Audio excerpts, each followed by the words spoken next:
I very much like it. Well, well, ladies and gentlemen,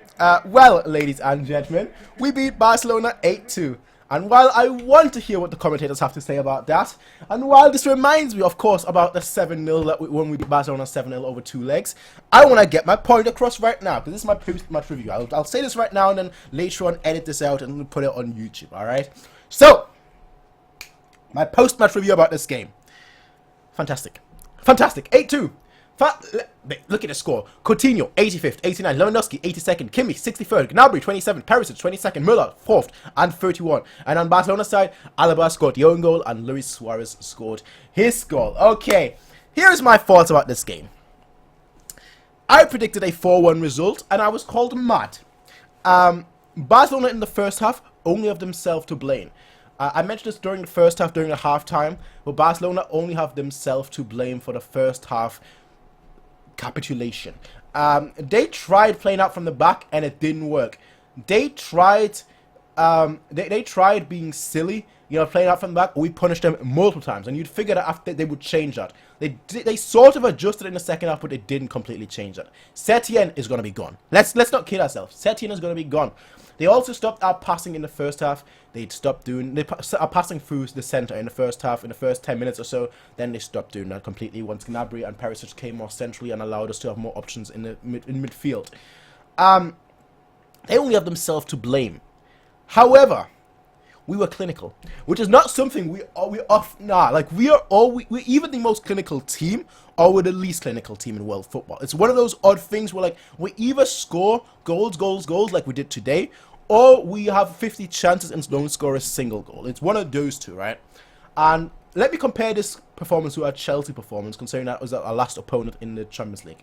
The Chelsea performance, we played very, very solid. We were already going into this. We were already going into that game 3-0, and we played it more so in a sense where it's like we need to just play our game. This one, we were like, okay, we need to play good. And that's the thing with our team, and that's why I praise the Chelsea performance so much. Not so much for the actual performance, but more so for the hunger. Because in the Chelsea game, we were already up 7-2, I think 7-1. Yeah, 7-1 it was, I think, on aggregate, and we still went for it. Like, it was the 89th minute, we still went for it, alright? You could see that, definitely. You could see that very clearly in this game. Like, 80th minute, we scored 3 goals from the 80th until the 90th minute. Like, straight up, we were just going for it. We were ruthless. And that's when we are at our best, when we are ruthless. And that's when I like seeing us, that's generally when we play for our absolute best. It's when we are absolutely ruthless. Like, not that, oh, we're 6-0 up. Let us take our foot off the gas. Like, now, when we're ruthless, we are at our best.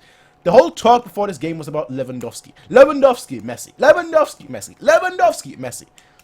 We have a good team. We have a fantastic team, right?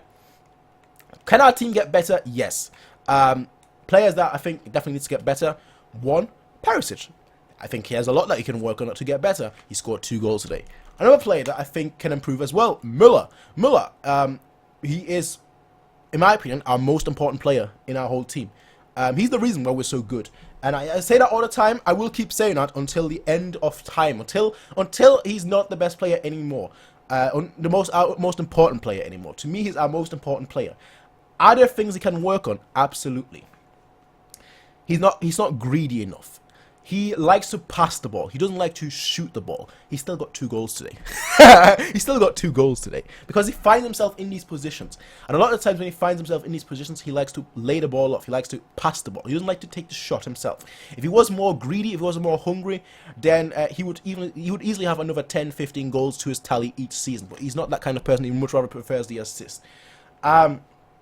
Gnabry is a great player, but he can definitely improve. Gnabry is a player that, on his day, is absolutely fantastic, and then a lot of the times he's quite wasteful, where he takes a lot of unnecessary shots, where he just doesn't do the right decision. But you cannot excuse that for him being young and him wanting to learn. So we have a lot of players. Coman, a perfect example. Coman does everything right until the final pass. Coman will dribble his man out, get into great positions, and then when it comes to the cross, he skies it to the moon. Alright? We have a lot of players and you can go. That's obviously just talking about the attackers, but you can go from the front to the back. We have a lot of players that are absolutely amazing, but that still have a lot of potential upwards. So are we at the best that Bayern will ever be? No. We can definitely, if we keep that same squad of players besides one or two players, we can get so much better if these players work on those little things. Corners, we need to work on our corners. That's a big thing. Like, there's a lot of things that we have to work on that we can get better. But we are a very, very good team. Everyone, the key thing is everyone knows their role. Everyone knows what they need to do. And everyone knows exactly how they need to act. Which is why, in my opinion, this is the best Bayern team. It's not the best Bayern team as a team, from like a group of individuals, but the best Bayern team in terms of like cohesive unit that I've seen since we won the treble in 2013. There were times, where we had great, fantastic teams, but we were plagued by injuries, which then kind of hurt us a lot. But we're a lot more flexible now, where you have the likes of Kimmich, who played midfield for the majority of the season, suddenly slot back into right back for this game, for example. Davis, who was a left winger until last season, this season comes in. We're saying, well, you're not clinical enough up front, so we're gonna drop you back as a left back so that you can get some experience defending as well. Brilliant, absolutely fantastic this season. So we have a lot of versatile players. I mean, you look at Alaba, went from left back to centre back. We have a lot of very versatile players, which is why we have a core group of players that play. Like, we're not heavily rotating our team. We have just a core group of players that play. They're in rhythm. They're playing good. It's why I think we are the overwhelming favorites. I thought so before this game. I think so after this game as well. This game is not gonna cloud my judgment where I'm like, yeah, we're gonna smack every team that we come across. No, I think the hardest game will be Manchester City. I thought that before this. If they win, of course. And I still think that to this day. I thought, as I said, my prediction for this game specifically was a 4-1 result. We got that, and more, and more. But I also thought that Messi would have a much more active game, but we neutralized him. We neutralized him. So we just had a very, very good performance.